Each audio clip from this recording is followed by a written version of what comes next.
London ট্র্যাডিশনের আয়োজনে নতুন ভবনে দোয়া মাহফিল অনুষ্ঠিত। গত 18 এপ্রিল শনিবার বাদ জুহর সাউথ উডফুডের রেভেন রোডে বিজনেস সেন্টারে মনোরম পরিবেশে লন্ডন ট্র্যাডিশনের পরিচালক বিশিষ্ট ব্যবসায়ী জনাব মামুনুর রশিদ চৌধুরীর আয়োজনে তার প্রতিষ্ঠানের স্থানান্তর উপলক্ষে দোয়া মাহফিল অনুষ্ঠিত হয়েছে।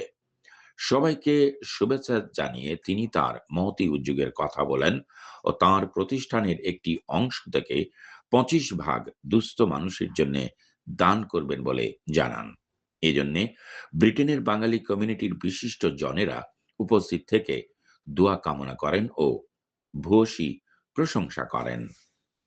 এতে অতিথি হিসেবে উপস্থিত ছিলেন টাওয়ার হ্যামলেট কাউন্সিলের সাবেক deputy mayor councillor Ohid Ahmed, বিশিষ্ট কমিউনিটি নেতা Mohammad Azizur Rahman, Sunrise Spectrum Bangla radio TV ও পিসুমের ফাউন্ডার মিসবাহ জামাল, এনটিভি ইউরোপের director Mostafa Sarwar Babu, British Bangla Jagannathpur education ট্রাস্টের সাবেক প্রেসিডেন্ট মোহাম্মদ মুজিবুর রহমান, মোহাম্মদ মিসবাহুজ্জামান, ইফতেখার হোসেন মাখন, মাহবুব আহমেদ, এটিএন বাংলা ইউকের ইসলামিক অনুষ্ঠানের উপস্থাপক হাফিজ মাওলানা ওয়াহিদ সিরাজির পবিত্র তেলাওয়াতের পরে দোয়া পরিচালনা করেন সানরাইজ স্পেকট্রাম পিস হোম ও connecting community chairperson Mohammad Abdul Muhit Chowdhury.